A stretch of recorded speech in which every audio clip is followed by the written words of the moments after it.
So, John, for a CrossFit athlete, what does it take to make it to the CrossFit Games? Um, as the classic talent with hard work is probably the good combo that you need. When you say talent, what do you mean by that? There obviously needs to be some genetic potential.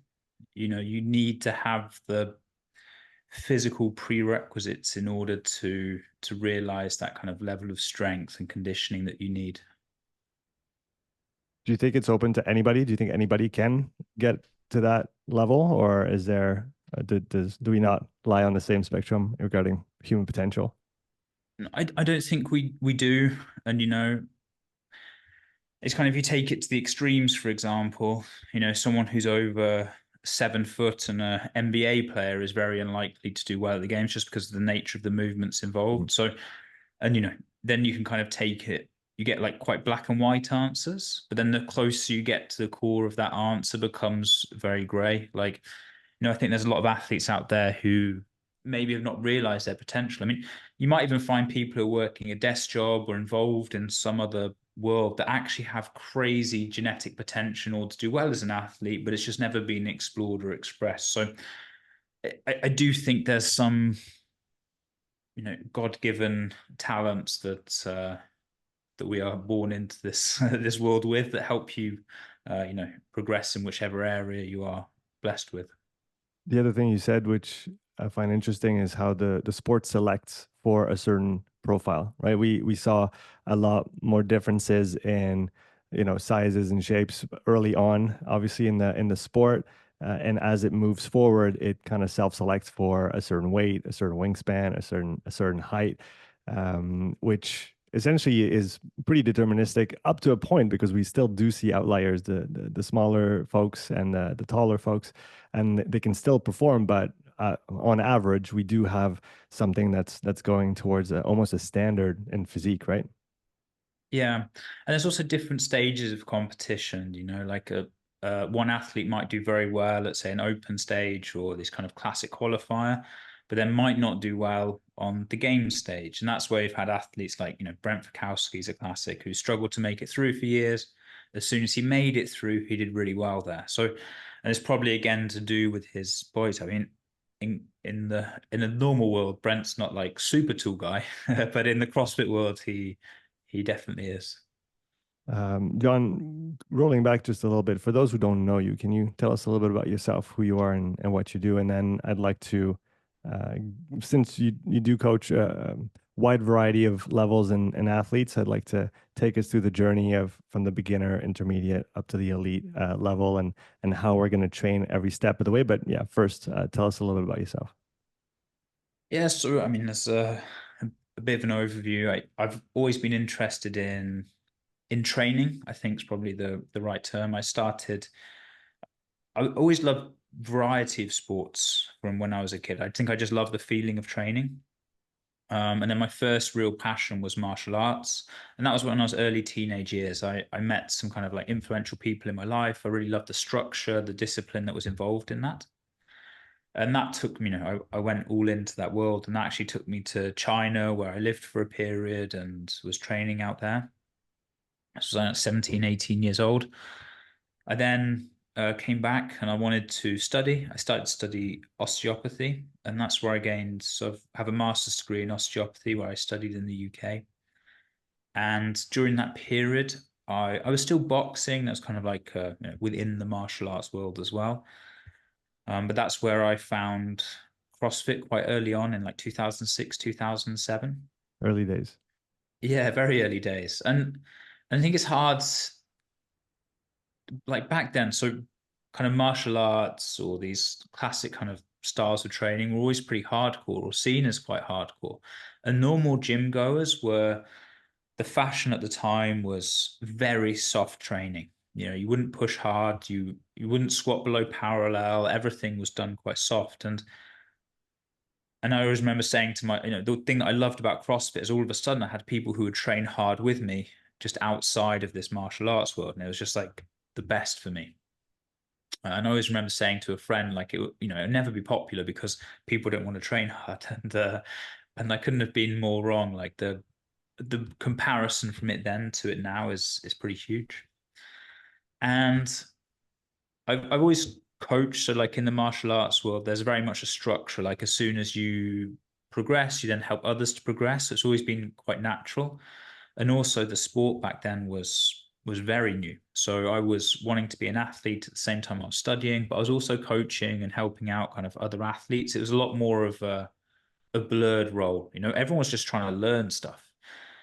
People didn't know how to snatch, to clean and jerk. There wasn't such a thing as a butterfly pull up. Everyone was doing these kipping pull ups. So, there's this whole like huge learning curve for everyone. You know, people were studying West Side, people were looking at Olympic lifting. It was just everything going on. And I was quite lucky that, around that time, I was also around some quite influential athletes. Like my first competition was with Sam Briggs back in the day. And so just had exposure to who became some of the best athletes in the world very early on. And to jump a few years, I worked in a clinic, but still kind of competing and training. And in 2014, I decided to leave I didn't want to compete anymore. I'd realized I couldn't go to the level that I wanted to go as an individual athlete. And that's when I went all in on coaching because I kind of felt that I could be a more valuable asset in that regard. And so 2014 basically went all in on coaching and and continue to have success, which has been for for a decade now, like coaching elite level athletes in the sport. And there's some more well known, like obviously the biggest boom at the start of that was when Sarah podiumed in 2015, and then there's been like a fairly consistent influx of games athletes. We've taken over 30 athletes to the CrossFit Games now, and we have like a big team. So kind of comparing that journey is sometimes interesting to think back from 10 years ago to where we are now. It does seem very different. The sport's very different. And I feel lucky to have been able to evolve with it as well. We're definitely going to come back to all this. I wanted to ask you a question about your experience in China. What Mm. is the sports culture like in China compared to what we experience maybe in Europe or even in North America? How would you describe it? There's no doubt about it. It's hardcore. Like you're not. There's a certain style of training that they're not there to fuck around, and also there's a bit of a difference. Like the mentality is it's like they're there to work. It's just a different, it's not like a hobby as such. It's work. You're there to work. And I just had some crazy experiences in China. The place where I went to train is in Dongfeng, which is like a prov in the center of China in Henan. And the city, and it's literally a city, there's I think it was like 50 to 100,000 students all in this like little place. And that's a tell a story, but used to get up at 5 a.m. and there'd be this music playing, kind of communist style music, like dun, dun, dun, dun, dun. Everyone will get up and you start your first session of the day, which would always be like a relaxed run around the town.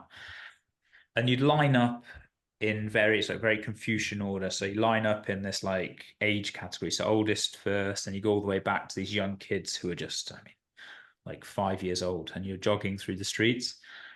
But the best is because all the schools are doing it, you sometimes end up in these traffic jams. So you get to like a crossroad and your group would wait because there's already this group that's going across training through. And you just never see that in a Western culture. And like I trained at the Beijing Sports University as well. This was less kind of different styles of martial arts. Obviously, it's like wushu, which was kind of like a dance style. It wasn't had the same um, style. It's more kind of dance. But anyway, it was quite popular at the sports university, which is where I went to train for a while. And they had Mm. the Olympic gymnastic team. They had the Olympic judo team training there as well. But the warm up for these, they were the younger gymnastics, the female group. They would literally put them on chairs, and one by one, the chairs would be put apart, and they'd be in this kind of lateral split, and the coach would just like bounce them up and down, like into the split, like next one, bounce up and down, next one. That was their warm up, and the things that you see out there are pretty crazy stuff that you wouldn't. be able to implement this side of the world. So, besides the force dynamic stretching as a warm up that you probably did not bring back from China, what did you bring back from your experience there? What do you still use, whether it's in your training philosophy and your mindset that you saw there or that you experienced there? It's probably been dampened over the years. I mean, I think it's just different. And although as much as I resonate and like that style, it just doesn't fit necessarily into the culture that we have. And some people resonate with it more. There's some athletes that enjoy that style, enjoy the hardcore nature. But it's not for everyone. I would say it's probably like it definitely isn't for the masses, that kind of side of the extreme, but there are some qualities there, the order, the way that you would structure going through things. So in order to learn something, you really would start at the basics and you drill the basics. I mean, that's like a very big thing. You drill it, drill it, drill it, and you just constantly master the basics and don't worry about anything else. And that's really drilled into you in that culture. Um, but yeah, I think a lot of the things, although they were very influential to me in my upbringing, where I came from, but they probably don't transfer super well across to kind of the professional coaching setup that we have now. So let's stick on that topic. What other sports disciplines, coaches have influenced the way that you train CrossFit, but that are not necessarily from CrossFit originally? Do you have some major influences out there that have shaped the way that you see things and do things? There's always been um, people that have influenced me. Like I'm quite lucky that I'm in a position where I get to speak to a lot of people, be that in the world of triathlon or I think a lot of the sports, the endurance sports, have built things up in a way that kind of models a lot of how CrossFit could possibly develop and grow. You see like the structure of, say, something like the Tour de France. You're like, wow, that's a very impressive setup. The level of expertise they have available, the level of finance that's pumped into the sport, and you kind of think, okay, that maybe that's a route that kind of CrossFit could go down. You've also kind of got this fighting world. Obviously, I know that a bit more just because of the background that I had. But, honestly, I really enjoy speaking with other coaches. I'm just lucky to be able to spend time with them over the years. And there's lots of people who has many conversations that have made me think about things differently and have probably influenced the style to get to where we are now. Do you have any names to share? People that other folks might want to look into? Yeah, someone who says one person like who I presume like Gomar from Wad Mhm. Science. So I met Gomar back in like 2015, 2016, and we spent many a time. He's been over to Mallorca. I lived in Zurich for a while, which is where Nice. we first met. So Gomar's been quite influential, and I think he obviously comes from the sports science side of things. And so it's been really useful to bounce ideas with him and kind of, be able to test the boundaries of like, okay, what do you think about this or the applicability of this? And Mm. so that's been someone over the last, well, I suppose, 8 years or so that managed to talk to and has been influential in that regard. One thing I wanted to start on before we get deep into the competitive side of CrossFit.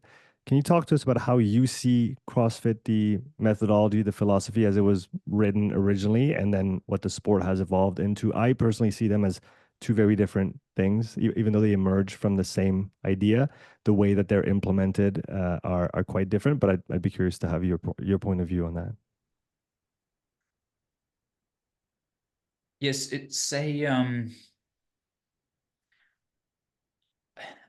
so if I can rephrase, like kind of rephrase the question to give a bit of perspective, but this idea of like, so you're testing for the fittest on earth, but really there's no objective test as to what the fittest on earth is. It's basically, well, it's not basically, it is one guy programming workouts which kind of mimic this thing. because what is this? It's a very loose definition in regard to what you're testing, and like we see this year, obviously the tragedy that happened and everything. But if we look at some of the very minor details compared to that, the complete programming was changed, yet you still crown the fittest on earth. And this is not the first year that something like that's happened due to rain delays, due to scheduling issues, whatever it is. The programming gets changed, and yet you still title the fittest person on earth. And to me, that brings in the question: well, does it matter the programming that you're doing in order to gain this title? Um, and that's something that I've debated with and talked about quite a lot. Is this, if there's no objectivity to it, can you? At what point does this test become like, well, are you testing the fittest on earth or not? Let's go. Okay, you go 5K run, 1 RM deadlift, and 30 ring muscle ups. Is that sufficient? And because it's just one person deciding that right now, you actually have no real definition. So arguably it could be, you could even just send them out for a 10K run, and the person that comes back, well, it's the fittest, because it's just a very loose definition. And it's strange when you follow on from that, looking at it from that perspective, because a lot of people enjoy this idea of unknown and knowable, this idea of constantly varied, that you're training for multiple time domains, and so you have this classic definition involving constantly varied functional movements executed in high intensity, which people love and has spawned a whole generation and really influenced the training world. But then you kind of have tried to translate this across the sport. But because of the nature of sport and the competitiveness around it, it creates this weird mix of like, what are we doing to find the fittest on earth? And is it really repeatable? Well, I don't know, is it? And I don't have the answer to that, because I think there's no objective definition around that. Yeah, it reminds me of, forget what year it was, but when, for those who didn't follow the early days, James Fitzgerald wins the first CrossFit Mhm. Games in '07, and then kind of tries to launch that spin-off, the what was it, the OPT Games or something like this. It's like Yeah, some OPT, which was his coaching enterprise before it became OPEX, and they had some CrossFit quads still in there, but then they tried to standardize with some, I think there was a broad jump, there was some elements of running on certain distances, there was some strength, and they tried to bring some structure to it, but still leave a little bit of the CrossFit essence with the known and unknowable. What did you think of that?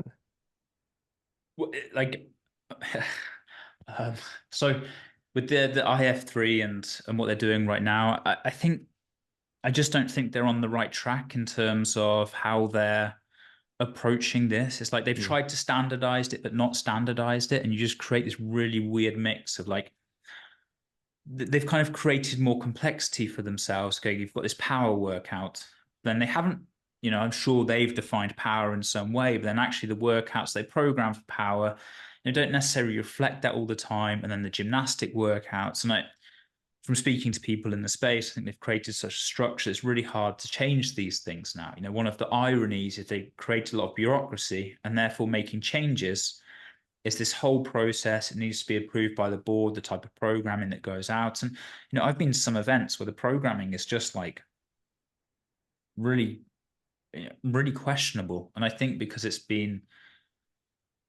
based on, uh, yeah, I think probably what I said at the start, this idea that they've tried to standardize it, but haven't standardized it in the best way, and it's just created a bit of a messy scenario where it feels and looks like CrossFit, but it's not quite CrossFit. So it's a strange mix.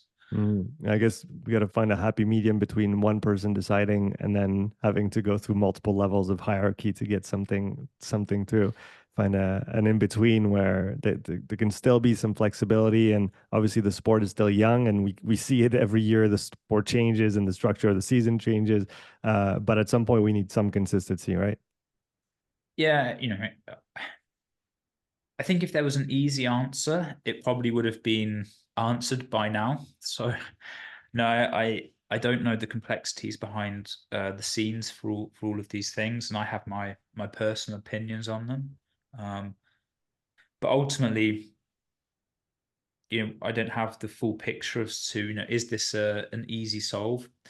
And my guess is it probably isn't, when you just see so much divide and different opinion. Like some athletes think, okay, it should just be this complete random test of unknown and knowable. And actually probably the objectivity of it doesn't matter as long as it kind of resembles some form of what we would define as CrossFit, which is very open. Whereas some athletes go completely the opposite and go like, actually, this should have some objectivity in order to be able to define what we're doing year on year and truly be able to say, okay, this person is the fittest based on this. Mhm. Right, that makes sense. I wanted to come back to this year's games, and well, first of all, the tragic event that happened in the first event of the weekend with the unfortunate drowning of a competitor. I asked you before the podcast if you were open to talking about this, and you said you were because you thought it was important to talk about those things. I fully agree with that, and but the reason I had asked you is I also respect if people don't want to talk about those elements, or maybe it's not the time for them to talk about it. I know you've made a few videos on your YouTube to express some thoughts. Now, with a bit of time that has passed, and I'm sure many conversations around the topic, what are your main thoughts around what happened there? And like you said, there's many things to evolve, and uh, maybe safety might be one of the first things that we have to address in that regard. So, what are you thinking around this? I think even after it happened and Lazar had passed, I expected to like kind of, okay, the next day you kind of feel different. The next day you feel different. But even being over a month on from the passing, I still didn't necessarily feel different. And we have an English saying like time is a healer. And Mm, I think things do, just the way of life, things do move on. But the circumstances around how it happened and the tragedy and just just knowing Lazar, he was so influential in the community and someone who I would chat with quite a lot. And it's just a lot of people did. I kind of described him as like his friendly alpha. He was super dominant, super competitive, but would never put anyone else down to win. It kind of felt like even if he got beaten, he was like, hey, I got beaten, but how do I get better? Rather than feeling resentful in any way. And he was our for 3 years in a row, he was like our European champion and someone who could take that throne at the games. And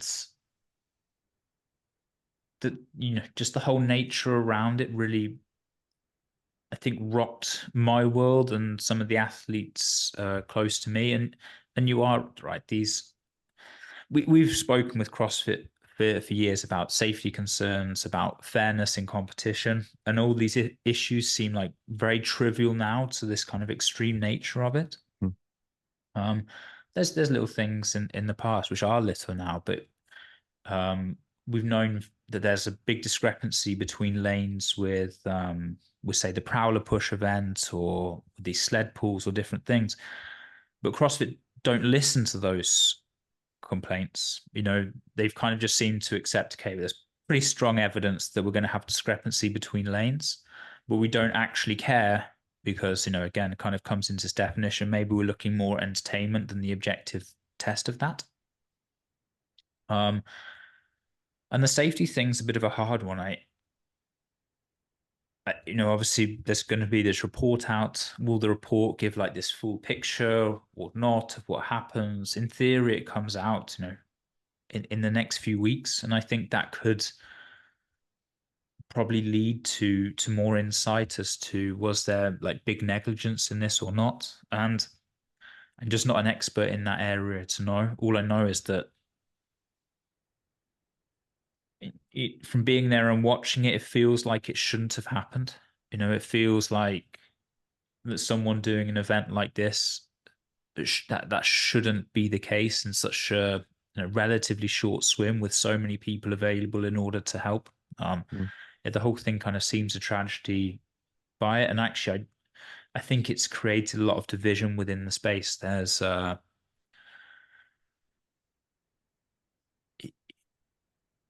I think that the decisions like that happened at the games, and I think some more stuff has come out about that with Dave apologizing to Luca for how he expressed the words, but the decisions that were made at the games unfortunately kind of added to the divide rather than help unify in that opportunity.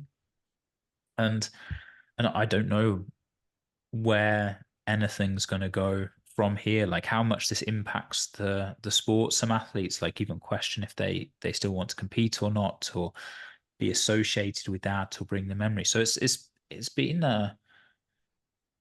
it's really hit the community in a strong way. I don't know if I can talk, but I think there are a few factors in that. I think the fact that it was event one, and if this was say Sunday morning and there was one event to go, would that then be different? But the fact that the competition hadn't really started, the fact that the athletes then had to relive this kind of day after day going through, the fact the kind of way they were in the briefing kind of put the decision on them, the fact that there was arguing around that, it's just created this whole traumatic scenario that was like kind of played over day after day in a very extreme way. And I don't think that helped the anything moving forward. Yeah, and like you said, the I think the divide that it created sometimes between athletes, even in the conversation that ensued. I mean, I obviously followed closely everything that happened, and having some athletes that decided to continue, some that pulled out right away, some that tried but then just couldn't make it through and then decided to pull out later on. You could really see that everybody was obviously living that reality very differently. And that must have been especially hard, in that situation, because there's a lot on the line. Those athletes have been literally training not only all year but for years to get to that point and to try and make the most out of it. And it's just unfortunate that it had to come down to all this. And like you said, the way that it was managed didn't help either. Um, that, like you said, is there a good solution? In hindsight, it's always easy to look back and ask questions, but it's definitely an event that I think forced us to pause a little bit and maybe ask questions and spend more time asking those questions now and actually making a point that those questions need answers, and we can't just keep going with a wave of the hand and it's okay and we'll move on to the next one. Do you see any other areas that need to be addressed seriously, that maybe have needed to be addressed seriously for years that haven't? And the idea is not to, obviously, piggyback is the wrong word, it's a terrible word in that context, but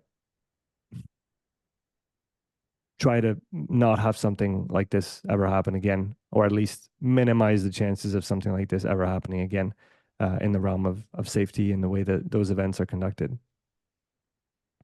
Yeah, I think that if we take it back to those two key issues of fairness and safety, and there are a lot of things that can unify athletes because ultimately everyone does want a fair competition. They don't want to win because their barbell was lighter or their lane was easier. It doesn't give that necessarily good victory feeling. Uh, and obviously, with safety, every athlete wants to be able to go out on the floor and not worry about the consequences of their health or be scared to participate because of that. But I think it needs a collective mind. I think as individuals, we're very limited in what we can achieve and do. There's something about this hive mindset or creating some kind of board that's really important to be able to think differently on perspective. If we have to create an event, we see it from this one point of view, and that's why we have a team. And even from basic things like we have a programming team. It's not just one person writing the programming because you get biased. You not even because you want to, just through the nature of being a single individual, you see things in a certain way, and it's really hard to see it from a different perspective. And so I think this idea of some kind of collective creating and going through these things is really important. And then so many discussions. I think the discussions have maybe calmed down a bit compared to the last few weeks, but should it be from the training camps that go through? This is a weird thing that workouts get leaked. Castro goes out and says after. So A big annoyance, like all the semi-final workouts get leaked. Dave Castro goes out and says, "Oh, um, we're now going to make it like really tight. There's going to be no more leaks. We're going to come down really hard, and if anyone does it before the games, like literally a few months later, workouts get leaked, and you're like, well, I mean, what kind of it just doesn't give you much faith in the process that's happening there. And what's the solution for it? I think you need to have a you need to know what's going on in order to have that information to make a good decision. But I do think that a collective mind rather than just one person is an important step. Yeah, and I might butcher the quote, but something that comes to mind is if you want to go fast, go alone. If you want to go far, go together. Something like that. Yeah. Where yeah, maybe it's the time to switch the way that we move forward and stop trying to just do things by ourselves and fast in that regard and have more of that collective. And there's obviously a lot of very experienced people, you amongst them, in the CrossFit space that have been here for literally decades now, and that can have a positive influence on this and a positive input. Do you think that the workouts should be maybe not standardized or could be, but we talked about this before. Do you think they should be released ahead of time for everybody to be able to practice and maybe even just to prevent them leaking? Because it's that, But like you said, it's just not fair at that point when the workouts come out for some but not for others. yeah, that's my kind of theory on this, that even though athletes enjoy this unknown knowable element, it's not been done, and there's no evidence that you can do this in a good way because stuff gets leaked. And so I think until there's like been a confirmed solution to that, then yes, the workout should probably go out. I would also say this because of the style, for example, of how Castro does this. He gets the athletes out, they go to test the workouts or whatever. I think if Castro was open in that testing phase, so okay, today I tested this version of Chad with this demo athlete, and it was documented and released in that kind of way, which he also seems to like to do. Any tweaks or changes that they then make would then be not known by the demo athletes, not known as a surprise, and you don't necessarily know the full test that you're going to get. But at least everyone then has the same information that's going out, and I think that makes it fair Hmm. because you know I get that some athletes like not knowing what they're going to be doing and throwing down in this test, but the trouble is that's not the case because actually athletes end up knowing quite a lot of the workouts from behind the scenes and what's happening. So therefore, it kind of it doesn't become unknown and knowable anyway. Hmm. Yeah. Um, if we stay on the CrossFit competition side, when it comes to other competitions in the season, with all your experience, what would you say are some of the major improvement points that we could see across the competitive season and the outside of the CrossFit season per se, that would improve the ability for maybe more athletes to participate or for athletes that now do this full time to get the most out of it and be able to really express themselves? What are some of the development points that we can go after in the coming years?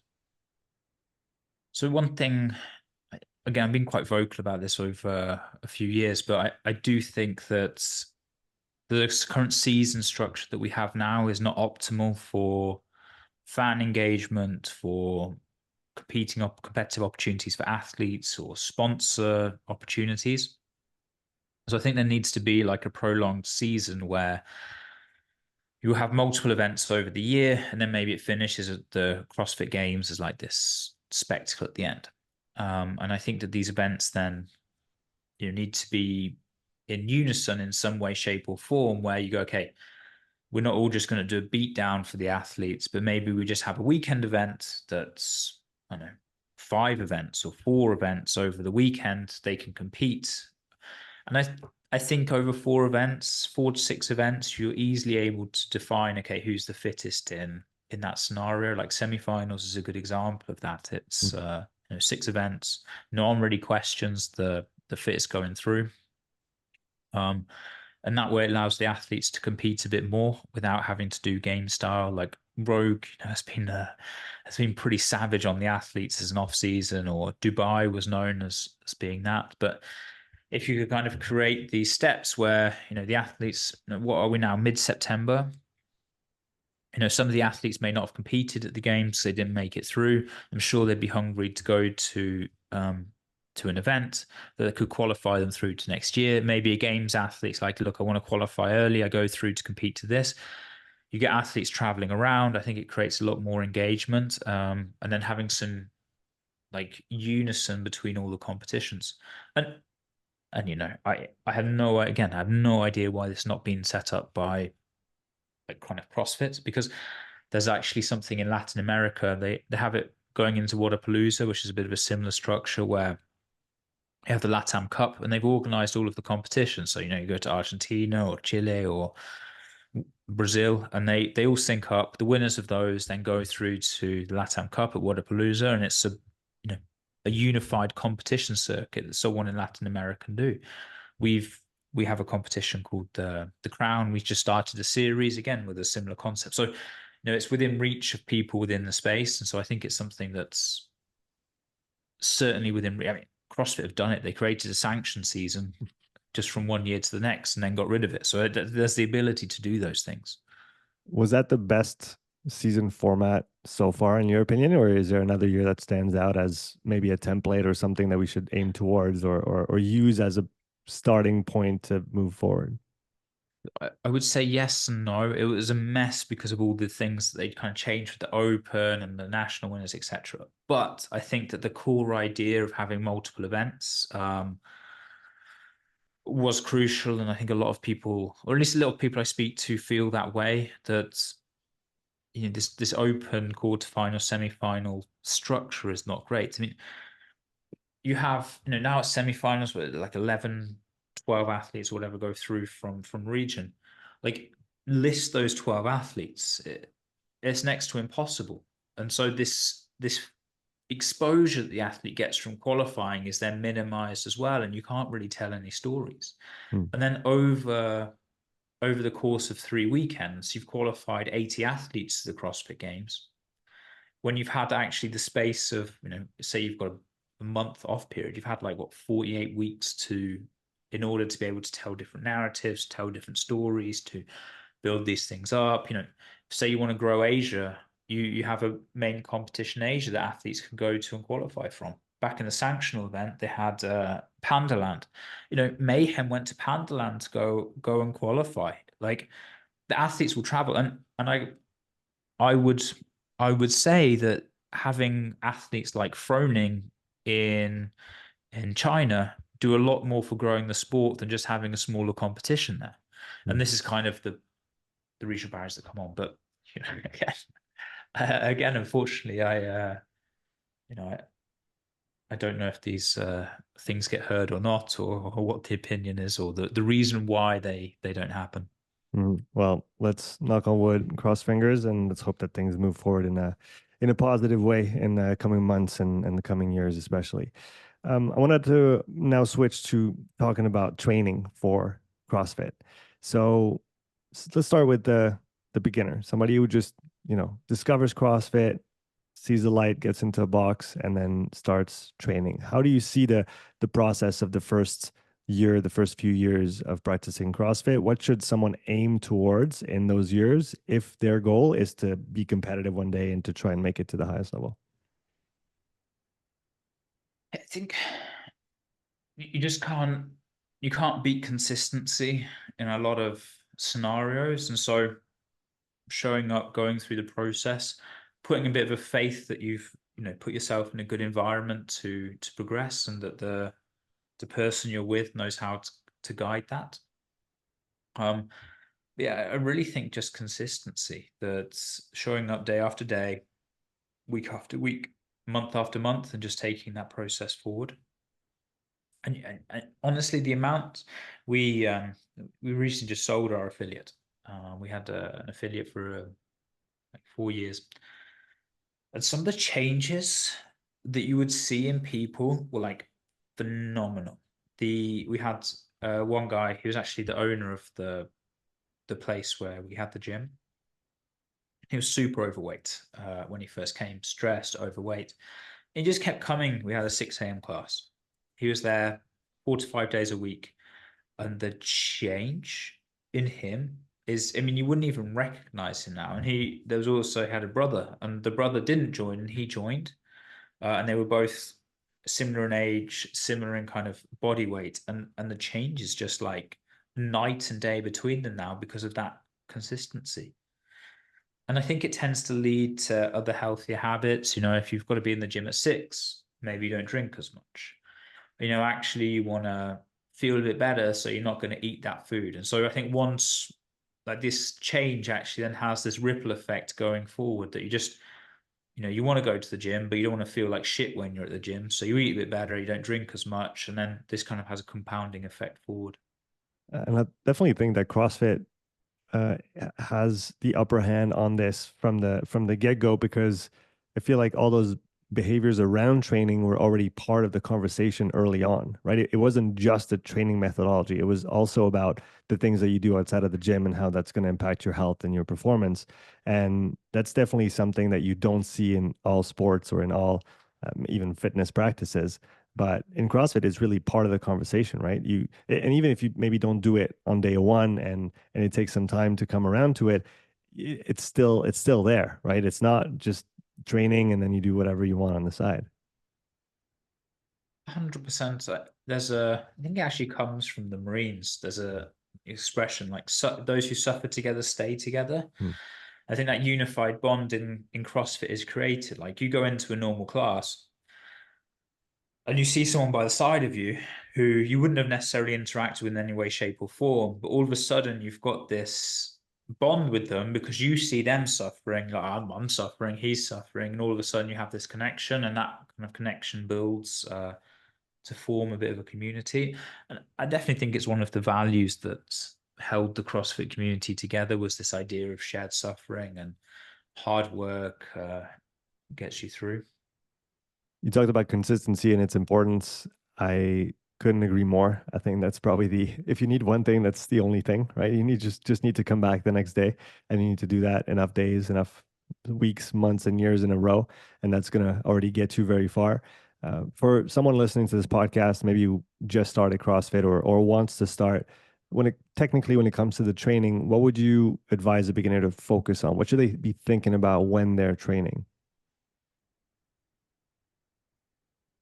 If you had to go into one thing, I do think the building a strong foundation, and when I say like movement foundation, is very important. In CrossFit, you're required to do so much. You're required to do gymnastics, do weightlifting, do these monostructural activities, and therefore having good body awareness and good ability to just adapt into positions is really useful.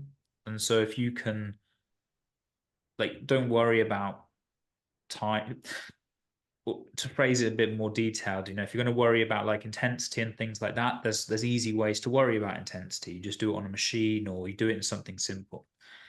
But try not to compromise that technical aspect through gymnastics or weightlifting. Don't worry about the load in the heavy snatch. Like, eventually that will come, but it's a lot better if it comes on a solid foundation. And if you want to get your kind of intensity hit, do it in something pretty simple. I mean, just an echo bike and burpees are going to give you all you need to get that intensity.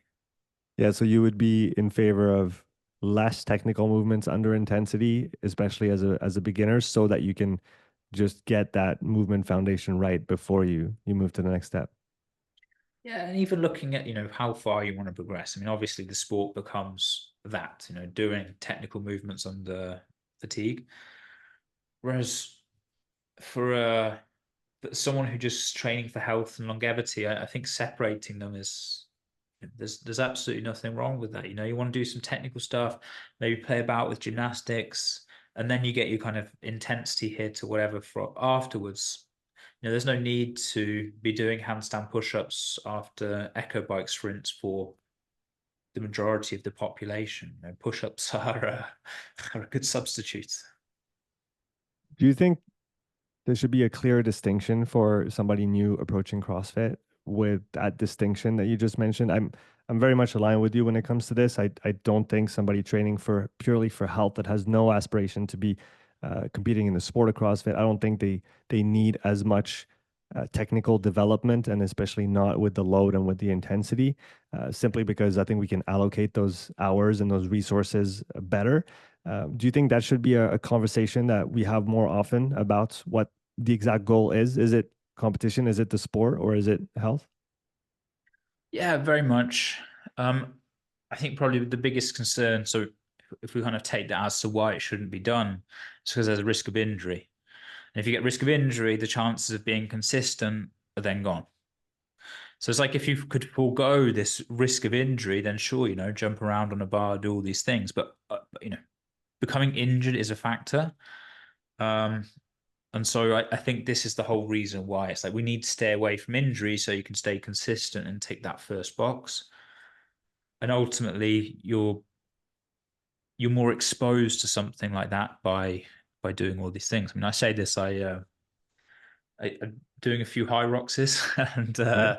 lately, and I haven't been. I used to run a lot. So there's a kind of basically strength and conditioning for martial arts back in the day was running. So I used to run a lot. I used to be a lot lighter, and I went and did the high rocks, and in something that's arguably a lot less technical, I ended up injuring my calf and been coming back from that. So there is some irony in me saying this that running has a quite high injury rate in of itself, Right. but yeah, I think the principle is there for these technical things, and ultimately you don't want to build them under fatigue typically. Hmm. No, absolutely. When do you shift gears? When is it time to change the way that you approach training, put more intensity with the technical elements, start complexifying things just a little bit? How does that transition happen in your mind? Is it a smooth transition? Is it a moment in time? Is it a conversation? How does that evolve? It's probably on the goal of the person, like exactly like you said. I don't think for general health and longevity it's ever needed. Like I've just been doing CrossFit for so many years. For example, I did a workout today with shoulder to overhead with a barbell, and it's just because I happen to been doing CrossFit for like close to 20 years that I feel comfortable doing something like that. But if I had someone who just wanted to train for health, or I wouldn't even worry about doing the shoulder to overhead movement or under that kind of load, just do it with a strict press or something. But I think if that person's goal is to then become competitive in the sport, that's when things need to change, because then you're all of a sudden required to do these things. And it's like that's when the switch needs to happen so they can perform. When it comes to this, what in your mind is an ideal structure of a training week for somebody who might train, let's say, 5 times a week? So they have a couple days off, they just train once a day. How do you break apart those training days? How do you organize them to get the most out of the training week and, like you said, keep it sustainable so that you can just keep showing up week to week and keep making progress? Yeah. So if I just kind of predefine a little the avatar of the person. So let's say this person signed up for a competition.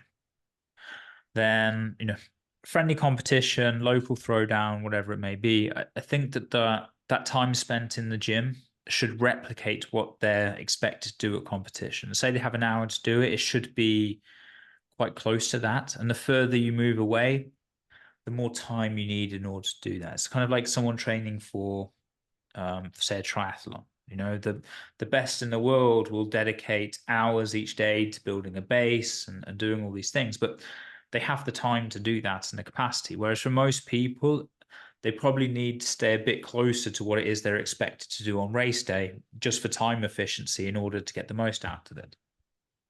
Um, for someone for general health, like I, I've always been a fan of the CrossFit methodology, and I do like the intensity. That being said, I don't think it's something that's necessarily needed every day.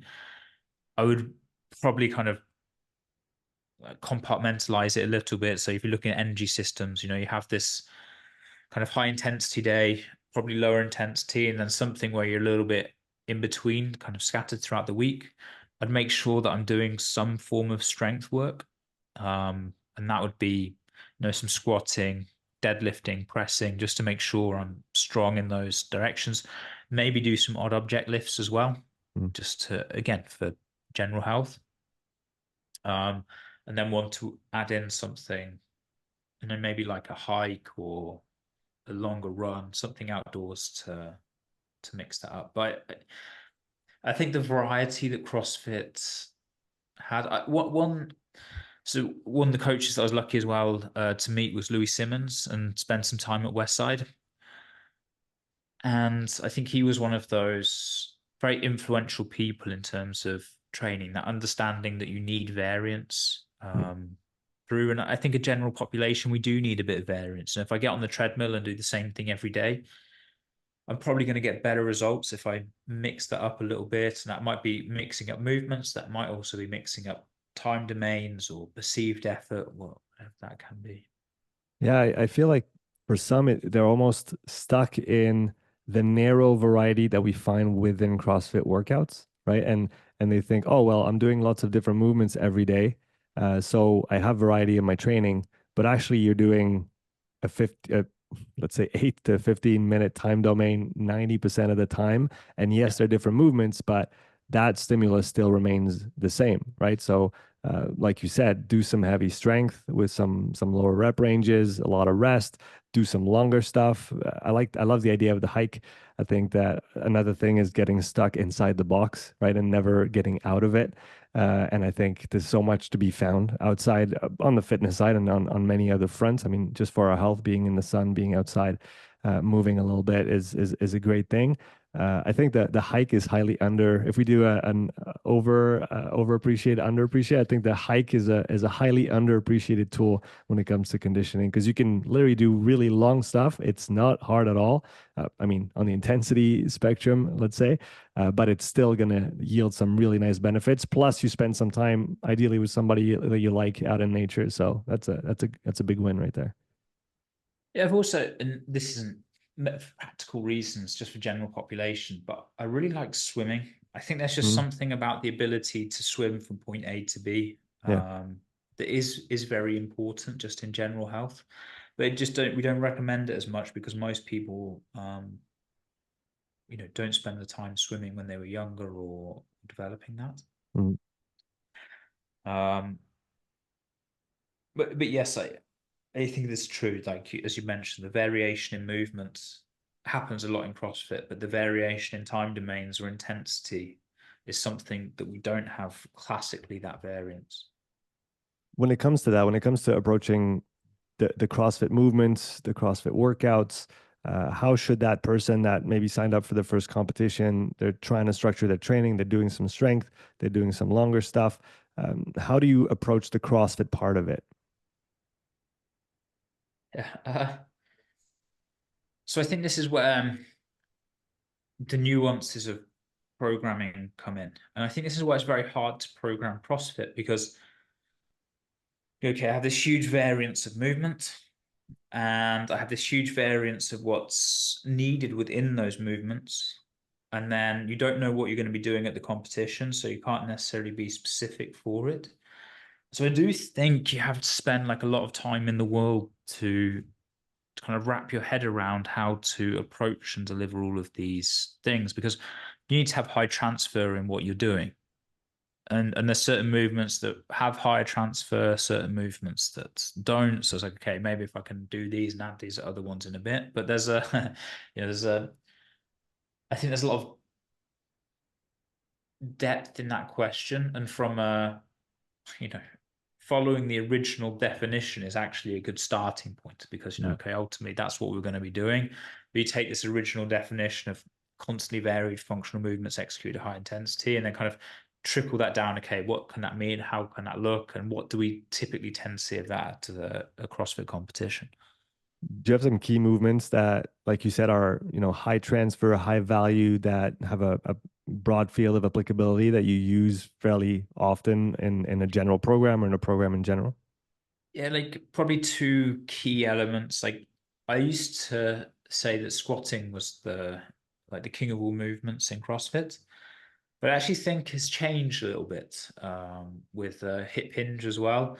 So I'd say Okay. that those two things, like in CrossFit, you need to be a very good squatter, and you need to be very good at like hip hinging. And if you're missing those two things, they're definitely like a good starting point. And each week, for someone who wants to be competitive, making sure that both of those elements are done in various ways are very important.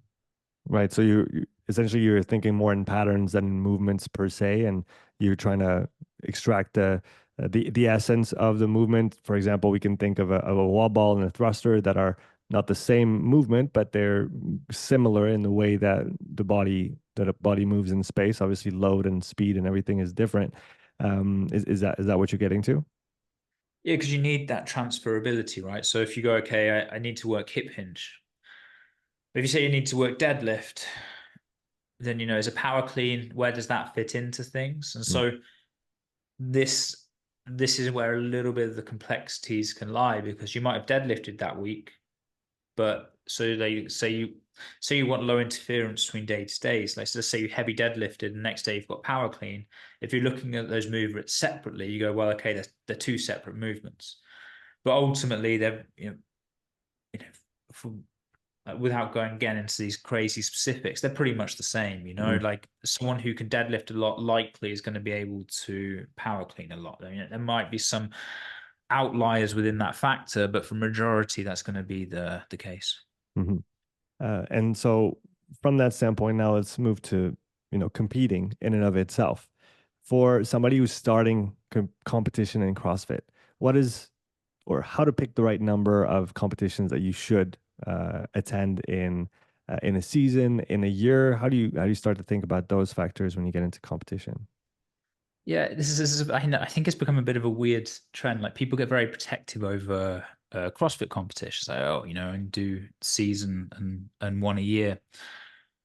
And okay, so, you take the caveat, it depends on the athlete. We have an athlete right now, a bit up and coming, through I won't put his name out here, but he's competing a lot and he's loving it. He's winning competitions, lower level of competitions around Europe, maybe competing once a month, just enjoying life, loving throwing down and doing well. And I'm like, and a lot of athletes, oh no, semi-finals games. And you just kind of build your whole hope and expectation on these semi-finals and games, when actually there's a whole world of competitions out there and fun experiences that are like, why not go out there and enjoy that process? He's probably going to make more money this year than most of the games athletes. No one will know his name or the competitions that he's been at, because he's just gone around and enjoyed this. So I think that there people can build up this precious idea that you need to, do this one big competition and build out. And there might be athletes like that, for the big names, for example, who know that they can throw down at games and rogue. There's big prize money. They don't necessarily need to compete more, and also the volume at those competitions will be pretty high. So, I'm not saying, yeah, do a games every month or anything like that, but the games is a pretty unique competition. Rogues are a pretty unique competition. A lot of local competitions out there are 2 days and a few events, and it's kind of fun to throw down. And I don't see why, if the athlete's enjoying it, why you wouldn't do that and give them that experience. Yeah, and I guess especially as you're starting to compete, it's imperative to go and compare yourself, see where you still lack development. And I think in that case, competition can be a really good indicator, uh, obviously, depending on the program and depending on how balanced the programming is for that competition. But it can be a pretty good highlighter of, okay, I still have this to work on. Still have that to work on. This is where I finished the farthest compared to my general placement, and really inform the next phase of training, right?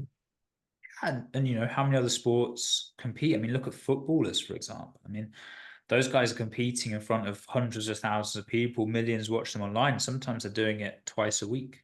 Mm. The Tour de France. I mean, like a few weeks before, some of them have ridden another tour. There's like there's kind of become this weird stigma in CrossFit that you just kind of do the season or focused on the season. Because people get scared of injury or injury rates, but again, it's not necessarily. It's just based on their perception of the situation. There's no necessarily hard evidence that that's the case. Someone wants to focus on an off season and do that, sure, but I don't think there's anything wrong with an athlete enjoying going around and competing. And for someone who isn't yet at the high level, that's maybe in the first year, second year of competition, is there a right amount of competition to do? Is there phases where it might be better to not be competing every few weeks so you can focus on certain things? When does that become actually important in your mind?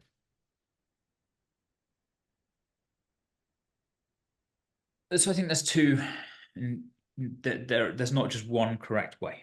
So, for example, an athlete you may be going through a strength cycle or whatever, or focusing on building your conditioning and still compete during that time. It's not necessarily going to take away from that side. Okay, it might have some impact, but I think if you understand the consequences of going to the competition and factoring in that into your bigger picture and how long that will take, I think that's absolutely fine. A lot of people have this idea, like, what are you going to be doing at the competition? And you have no friggin' idea because, as we just talked about this, or we talked about at the start of this, it's completely undefined Mm. how it's going to be. So, some athletes this year, just because of the physical nature of the athletes, will do well. Some won't because of programming. At this year's games, if you were bigger and well conditioned, the chances are you do well. They took out like gymnastic events. And, and so if you've kind of been prepping your gymnastics all year and focused on that, because you don't know what you're going to be doing at this final competition, it might be more strength based, it might be more conditioning based, it might be more gymnastics based. So just due to the nature of the aspect of what you're competing, you don't know what you're going to be doing, and therefore you can't actually predict. It's different to going to a 400-meter race or a triathlon, because you have a lot better idea of the things that you need to improve. Like, if you get stronger, if you get stronger, are you a better CrossFit athlete? If there's a one arm back squat in competition, then likely yes. Yeah, and you need that if, right? You Right. need that you need that if in order to be able to answer it, because ultimately I don't think if you get better conditioned, we like to think so, but actually it kind of depends a little bit on the programming that exists. Mm. Obviously, if you're stronger, better conditioned, and have better technical proficiency, yes, you will be better. But there's that linear progression through that. If someone's just focusing on one aspect as they're trying to improve, is that going to make them a better CrossFitter? And no, not necessarily. I mean, there's plenty of examples of athletes getting stronger and not doing as well at competition. Yeah, and I think you could even make the point that up to a certain level, competitions will serve as a good overload in the training process and can highly contribute to just getting better at the sport again in the right conditions for the right person. Would you agree with that? Yeah, yeah. I think it's no. Ultimately, our sport is CrossFit. This idea of these things, and so being able to throw down at these constantly varied things, it does expose you to that. And I think as part of a training cycle, it can also be useful. If, as you mentioned, sometimes you highlight these things that you didn't necessarily know. This is a strange thing in CrossFit. Sometimes there's combinations that you're like, oh, that's just, someone's really good at strict handstand push-ups, and then they make them wall facing, and all of a sudden you suck. And it's like, you didn't know that, because you would presume that if you're good at this one thing, it would transfer, but that's not always the case. And it's, sometimes athletes are great under fatigue and sometimes they're not, and you only get exposure to that typically at kind of competition, or maybe you spot it in training, but often in training you don't it doesn't get highlighted in the same way. Mhm. No, that makes sense. So don't be afraid of training. Go have some fun, and then Yeah. as long as you keep Well, improving, keep I doing I what think you're this is doing. the thing, right? Go have some fun with it, Right. Like, it doesn't have to be just focused on these semi-finals and games. And games isn't always a great experience for for everyone there. We kind of hold it as this oracle that I get to the games, it's going to be this great time. Well, you know, it's not necessarily for all athletes that are there. So actually going out and using your fitness at local competitions or more national level competition, whatever it may be, can actually be like a more enjoyable experience. Now, if we transition from this to somebody who's trying to make it their full-time thing or transition to making it their full-time gig and training twice a day or more, and really focusing everything around that. What are the main differences in your mind between an elite CrossFitter today and somebody who's, I guess, quarterfinal inching towards semis? What are the main differences that you see in those people and how they train and everything that goes around it? I would say that, some people are just good despite what they do. We have athletes that have made it to semis following our one day. One of my, it's actually Swiss. I've worked with a lot of Swiss athletes over the years, Yeah. and arguably my favorite athlete of all time is Gregory Hung, masters athlete, Okay. and he qualified in the 35 to 39 division like a few times. It's like no joke. That division's solid. Right. And he worked in finance, and so he would travel some weeks. He'd like fly to Hong Kong, have meetings, fly back from Hong Kong, and then like do these qualifiers, train, get everything done. And it was still one of the best athletes in the world. And like, there's no way I would recommend. I'm not going to say like, okay, yeah, you should fly to Hong Kong because Greg was one of the best athletes 35. You know what I mean? It's like, and unfortunately, there's like this question of like, can I optimize my training? Um, and can I optimize things around my training? Yeah, the kind of difference of that is like I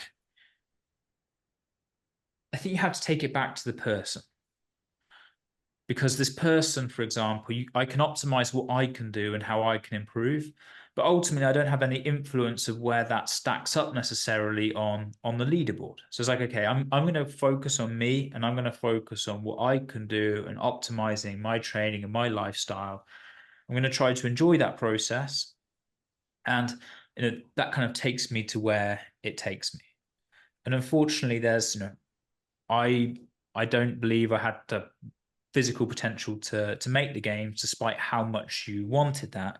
And if I'd have kind of just focused on that for all my life, that okay, I can never make the games, I can never make the games, it just leads to this like disappointing journey of something that's really supposed to be fun.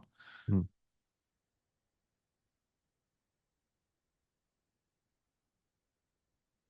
What are the most important factors regarding recovery in your mind? If you had to say top three, top five recovery around training, what should people focus on? You need a good environment. This biopsychosocial model's really important, and if you're constantly stressed, constantly worried, or not in a great environment, I think it's just not healthy, and having that not healthy underlying probably leads to worse performance. There's a classic things: nutrition, sleep. Um, those things are obviously important, but I think if you're not in a happy, healthy environment, then your sleep's probably worse. You then probably eat worse. It kind of has that. It's a bit more of a foundational effect. Yeah, that's really interesting to bring it back to that because, like you said, the nutrition, the sleep, but all those things are influenced by the environment that you're in. And so what does it take to set up a positive environment that is conducive to high level training? I think it's pretty individual. Like if we take CrossFit examples, like for Froning, he was classic for even at the games, like having all his friends around eating pizza the night before. And should pizza have been his food of choice? Probably not. But probably the environment that he was in created that like relaxed state for him. Whereas, Fraser, for example, then has, he kind of replicates his own bedroom in the hotel room and has everything dialed down to a certain T. He's like, it's not with his girlfriend during or wife during the competition. So there's like kind of two extremes. And for me, for example, my environment would probably be less people and calmer. Whereas for some people, I know some of my friends, they would be like around a lot of friends and need that social stimulation. So I think it's pretty unique. But finding that environment for you's important, and Yeah, and I think probably identifying if that's functional or dysfunctional is true. If you're going out to the club um, before you're competing, I think there's probably like a dysfunctional nature to that. You kind of cross a line somewhere. Right. Unless you're Max Verstappen, you can just ease him at night and then just go run Formula One the next day. Yeah. But the sport is quite different. What are some of the common traits that you find amongst all the competitors that you've sent to the games? You highlighted the fact that there's a highly individual component to the way that you're going to train and the way you approach training physically, mentally. But what are some of the things that stick out to you amongst all the elite athletes that you've worked with over the years? They need these, you need the physical capability, right? So they need to respond to training. You need to give them stimulus. They need to respond positively to that stimulus. So I think high responder is probably kind of a key trait amongst them. Mhm. Like personality wise, they couldn't be more different. Uh, but if I had to choose something, actually, I would probably just leave it there. Is that they are high responders to training stimulus. That's something I've heard you speak about before. Volume tolerance, work capacity.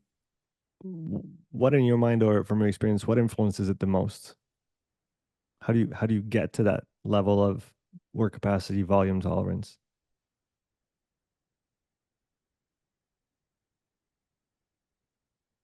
Yeah, if we're talking elite level, again, it does come down to, I would say it comes down to genetics. But then I think there's certain things that everyone can do to then optimize it. There's like certain study, some of the things we've talked about with Gomar, for example. But there's a little bit of a theory that's for people who it's harder to build someone's strength. So some people have less potential for strength gains than they do for conditioning gains. And then there was a bit of a theory that, okay, if you just keep working harder, then you can improve your VO2 max or whatever the metric may be.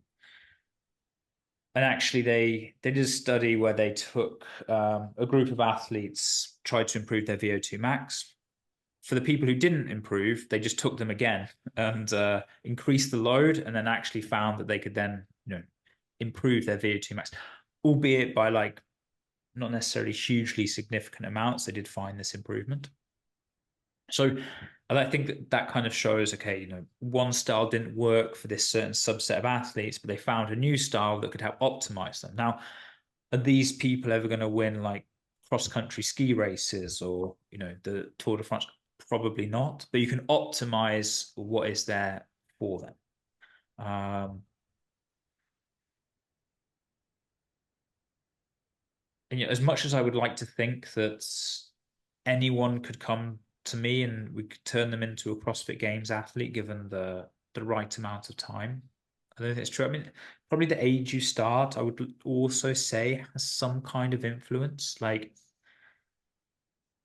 you look at athletes in CrossFit, some people who swam when they were younger and not even to necessarily a competitive level, and they don't swim for, you know, 10 years or 15 years, and then you put them in the pool and they can still swim. There's a kind of technical trait that they had that they learned when they were younger. And I do think there's something about that age that's important, that you pick up things when you're younger that kind of stay with a bit more innately within you. Um,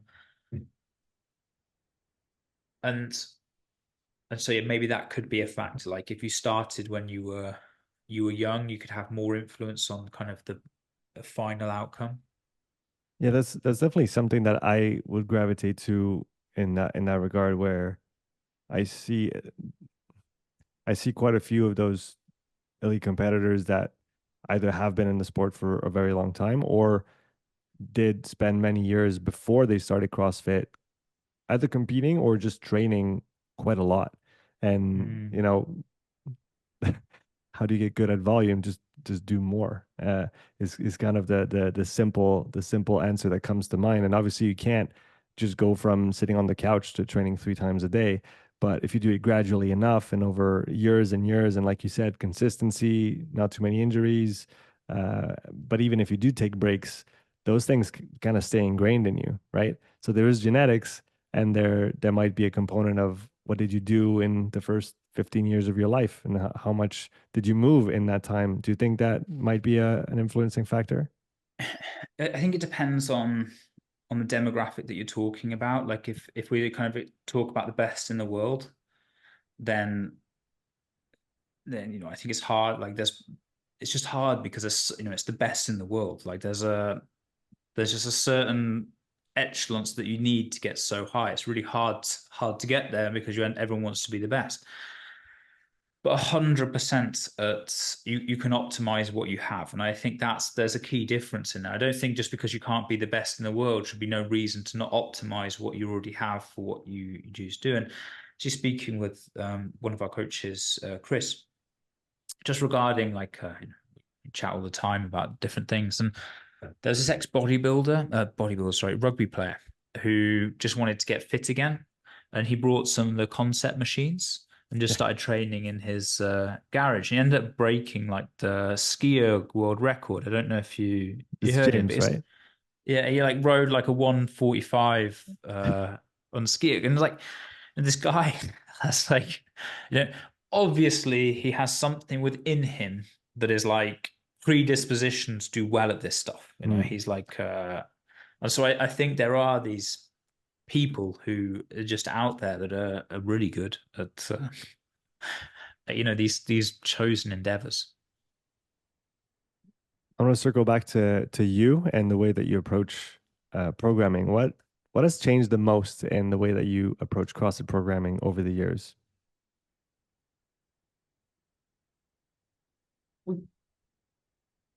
I think that some of our principles have become more solidified, like confidence in the principles that we've adopted. Um, I think understanding this individual nature of the athletes, that just because we've been successful in one way with this athlete, unfortunately doesn't mean we're going to be successful in this other way with the athlete. That they respond differently, they have different needs, different goals, different desires, and all of those things get taken into account. Um, uh, uh, and so I think that has been something that we really, as much as we want to just have this model that you can kind of go like, okay, follow this, follow that, you're going to become better. And ultimately, because for optimizing this human performance, we need to start finding these small percentages. People will make games or not make games. Like we saw, Morris made it in this year by like literally a split second. Mm. And whoever won was quicker in that final between all three of those guys would have gone to the games. And that's where you start to realize, okay, is like sleep hygiene and did he fuel the right way before going into event? Even if that is like a split second off that workout, that is actually the difference of him going to the games and not. And so this kind of fine tuning optimization is there. Like I don't need the same level of fine tuning because the split second of a ring muscle up lunge workout is not going to impact me. Like I need to kind of take more bigger picture things. Like, I want to try to sleep well because hopefully that helps my health. I want to eat well because hopefully that helps health. But I don't necessarily need to go into a workout and be like, is my nutrition optimized for this workout? Because there's lots of other factors that I can do to start with before that becomes what I need to worry about. You mentioned the importance of principles that you rely on, that you base your thinking around. Would you be able to outline some of those for us? The important things that you base your thinking around. Yeah. So we do have a certain set of principles. I mean, so one of the things that we can go through is like, well, I mentioned it earlier in the podcast, but like interference, for example. Mm. So if you're doing a simple way is that we don't want to have necessarily interference like vertically if someone's doing 2 sessions a day, or horizontally as they go across between the days. And there always comes a bit of a caveat with these, and one of the caveats is like, unless we're trying to find that stimulus, if we know that an athlete one of the athletes we work with, let's say they struggle with pulling gymnastics, maybe we will have a period of high interference, and we'll do that very consciously. But typically, as one of our things, we don't want to be doing like, squatting pistols, squat snatches as we go through this, because we tend to find if we can get this variance, enough variance between those days, we can get a better response in the athletes. Right. So really thinking about how you place the different workouts and how they might interact with each other, and sometimes you want them to interact with each other because that's a but it's a planned thing, right? You don't want to just kind of hope that things go well. You want to plan intelligently so that things go the way that you want them to go. Yeah, and it's not the norm. It's that running that high interference. It kind of has more risk with it, like more risk of burnout, more risk of injury, all of those things. So it's only something that we would do under like a relatively controlled environment on a one-to-one athlete. Hmm. Um, because generally that we find that this, having low interference between those sessions generally leads to more consistency and better results. What would be another principle that you heavily rely upon? I think one that probably gets not thought about as much. We titled it Dave Castro as one of our principles, uh, and that is that you're not going to know what you're going to be doing at competition. So people can, back in the day, people used to have all these algorithms of what movements happen in the open, and then of course Castro comes along and puts in like 900 double unders or whatever it may be. There's like and it fits more into this unknown and unknowable. But I think it's people try to intellectualize it a bit too much sometimes, and you go, well, you don't know what you're going to be doing, and I think that if you come to accept that, it helps a bit in the process. Yeah, it's interesting said like that. I never thought about it from that perspective, but yeah, since you don't exactly know, it's not precisely define what you're going to have to do, you have a bit more leeway with what you're going to program and how you're going to program it. Obviously, you have to do the work. You can't just sit and wait for something to drop and then go do it.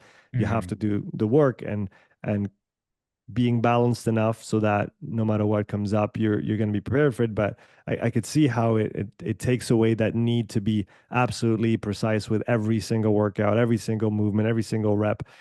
Because at the end of the day, as long as you stay proficient in everything, you address weaknesses, you become more efficient in the way that you move, and you keep doing that over and over and over again, keep getting stronger, keep getting fitter. Eventually, it's if things go well, it should bubble up to you perform better no matter what comes up. Yeah, and I think that's where a good coach comes in, right? This is where they can make the difference in being able to optimize that journey for the athlete. In CrossFit, you've got good examples. Like if last year, um, CrossFit will remove certain things from competition. Like crossover double unders. No one expected that. Then they're gone. Then they're back. And so all the time we have things like this that pop up and don't pop up. And so if you practice that or you're good at that, it's obviously an advantage. But then, do you choose your time to do that? Because time is precious, and the training load that you have can be impacted by that. If you're an athlete practicing crossover double unders every day, you're going to have, some impact on what they're able to do moving forward. Mhm. Yeah, and is that the best allocation of that time for that Exactly. person? Yeah. Yeah, in the And broader that's context. obviously a very specific example, but there are lots of these within the world of CrossFit. Yeah, that makes sense. To finish off, John, I wanted to talk about the crown. Yeah. So tell us all about it. Explain to us how it works. I know you guys already had a 2023 edition, and what are you bringing in 2024? Yeah, so 2019 was the first year that we ran a competition. It's called the Comp. Mm, And came from this that the next generation of athletes didn't really have an event that was just for them. At the CrossFit Games is probably what spurred the idea, but we'd have athletes competing, but there'd be no spectators. there'd just be in this room, it'd kind of be just like a bit of a sideshow. And the thought was, actually, these are the next generation. They should be like the focus, have something to be motivated and look forward to. And 2019, we naively put on the event. I had no idea just the amount of work that was going to go into it. It was, yeah, it was a lot. But if we define success as the athletes having a great time, it was extremely successful. Like financially and work-wise, it wasn't like most event organizers will tell you. But because of that, we're like, hey, we've got to do it again. Like the friendships that were made, everyone loved it. Then COVID happened, and we were like, well, 2020 we can't run it, and 21 was then a bit weird, and we just wanted, because it's a loss for us anyway. We wanted to be really sure that we weren't going to be confined with restrictions, and Mm. that other event didn't want to be the first event out there that had run, just in case we had lots of troubles with it. So we then planned an event for 23, and last minute the equipment company like really let us down. They said everything was covered, but then they were like, okay, well, actually, no, we can't cover everything, and you're going to have to pay like 25K for shipping. And I was like, yeah, this is, it's just not possible. And I've always wanted to do one of the old school things of CrossFit was this rogue versus again faster at Lake Tahoe Throwdown. Right. I really loved the event. It was a small group, came together. It was basically just a good time. Like these people getting together, having a good time. And this was kind of like the perfect opportunity to be able to try it. So in 23, we rebranded and came to conclusion of the crown. It was just to give these athletes an experience. A bit of our motto has become experience over competition. We still throw down, do CrossFit workouts and outside. So 23 was the first time. It was great. 24, again, it was just really nice. We're lucky to have Nike on board as a partner and Go Nice. was, so a few people who are supporting the event. And we were challenged to grow because everyone loves the concepts, everyone loves just how it's done. And this is where we have now implemented the series. And like we spoke about, we just thought it was a good idea that you have a series leading into the final, and that's now what we've done with the crown. So we're going around different places. The next competition's in December in Tenerife, and the winners then qualify for the finals. And we have some invites for the finals as well. So the final still kind of stays as this just fun event. It's some throwing down, but we have a chef, there's transport, they're just really looked after. Nike like deck them all out and make them feel like superstars. And now we also get to have kind of more events through the season that are a bit more classic CrossFit events, the series. We still try to hold the same focus that we want these athletes to get to know each other, create friendships, have an experience, just have fun at the competition. And next year, so in 2025, we'll be having 4 series as we go through. And we're just trying to basically build a bit of a circuit for the up and coming athletes. They have something to do. And I think if it's not, the sport suffers when it doesn't have anything for the next generation. And that's one thing that we've started to see quite a lot is just a decline in younger athletes partaking in the sport. So hopefully it can bring some positivity to that. I think that's such a great endeavor and supporting the younger generation and giving them somewhere to express themselves. And I love the motto, the experience over competition. First of all, I love the logo. I think the crown logo Thank is you. is fantastic. It's right behind you there. I think it's great, and it really encompasses what that means. And where that really kind of materialized for me is back in June when we held the training camp with Claudia, and we had one of your athletes, Moritz, and Elisa, and Victor, and a few others.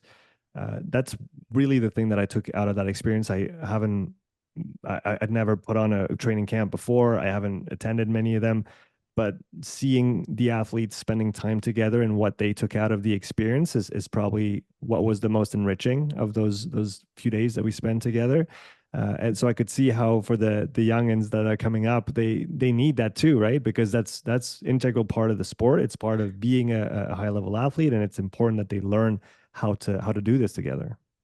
Yeah, and I think there's lots of hypotheses that we have. Like, unfortunately, there's an unfortunate pattern of younger athletes in the sport, especially on the female side, who come through and make it to the elite and really struggle with just mental health issues.